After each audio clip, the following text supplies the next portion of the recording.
To be a champion, you need to see the big picture.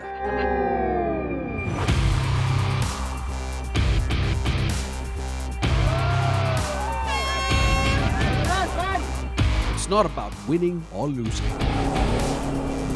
It's about hard work. All the way down, Sam. Come on, go. All the way down. It's about embracing pain. It's about not being afraid. It's about making your own way.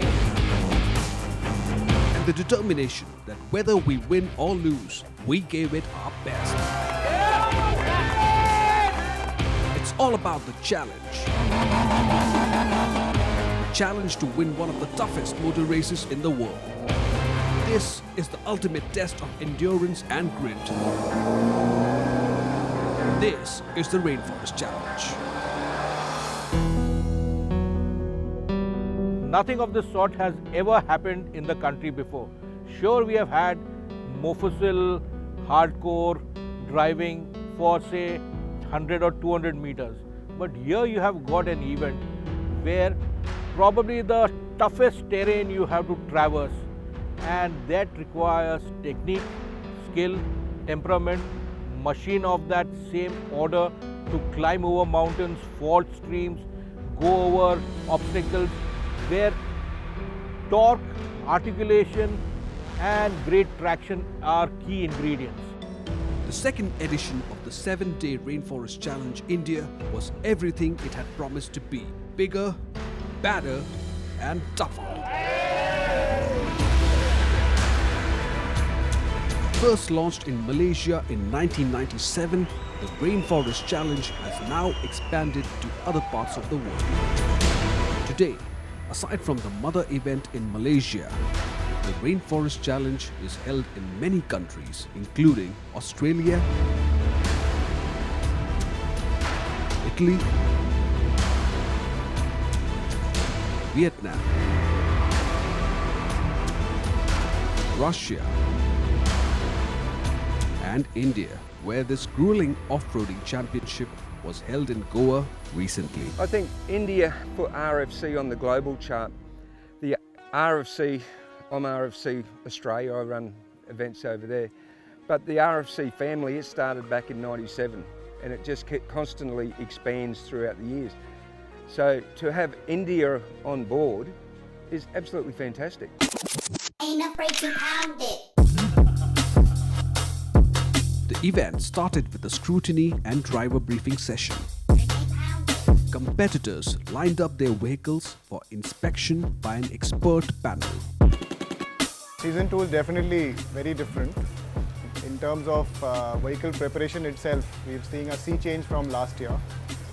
Far better prepared vehicles, lots of learnings from Season 1, and it's going to be a very, very closely fought event this year. I don't see any distinction between teams in terms of skills. They've all worked very hard the whole of last 1 year, and it's going to be most exciting. So there's basically two elements which with the whole scrutiny is focusing on. One is safety. Whatever safety measures, the minimum safety measures required in each vehicle for this kind of terrain, for this kind of activity, because that is of utmost importance to us. So roll cages, seat belts, helmets, vehicle preparation, loose objects inside the car, lots of other things. So that safety is paramount. So there's a whole checklist that we go through. As the RFC statement says, this is the second year and it's supposed to be bigger, badder and tougher. So we are expecting it to be equally, exactly the same. We prepared our vehicles based on the learnings from the last year. We made our vehicles much more meaner this time, looking at the opportunity in terms of what the off-roading challenge is going to be put for us. So we are well prepared for it. As in the inaugural edition, there were 4 competitive legs: Prologue, Predator, Terminator and Twilight. Each meant to test the driving and recovery skills of the competitors under extreme off-roading conditions. Rules were laid down for both competitors as well as organizers to ensure a fair playing field for everyone involved. The rules are not actually fixed.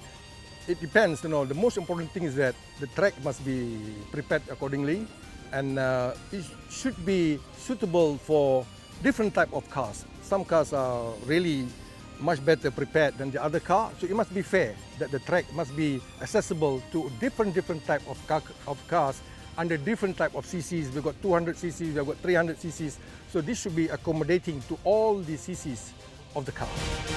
In all, 26 challenges had to be cleared, with points awarded to the teams for successful completion of each stage. Points are also deducted for failing to start or finish a stage, or for breaking the rules and regulations. In the end, the team with the maximum points becomes the winner.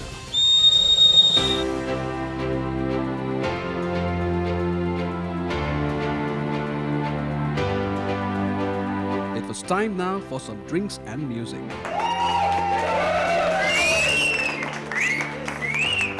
One last day of relaxation and merrymaking before the real action begins. The day to rise above the challenge. But before we get into the thick of things, it was time to honor veteran rally champion Hari Singh with the Lifetime Achievement Award for his contribution to motorsport.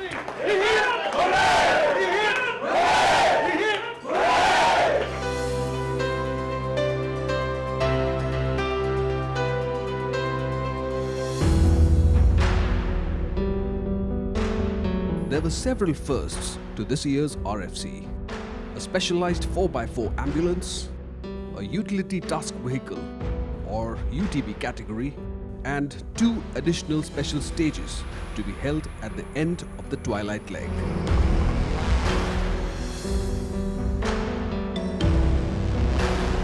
The event will kick off with the prologue leg in the heart of Goa at the Rajiv Gandhi IT Habitat in Donna Pollard.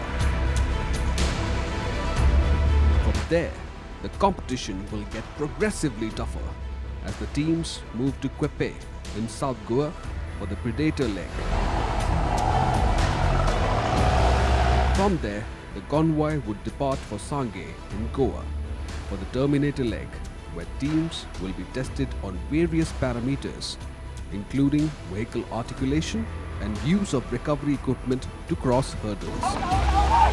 On the 7th day of the event, the teams will finally head into the jungles of Moreland for the ultimate battle zone, Twilight.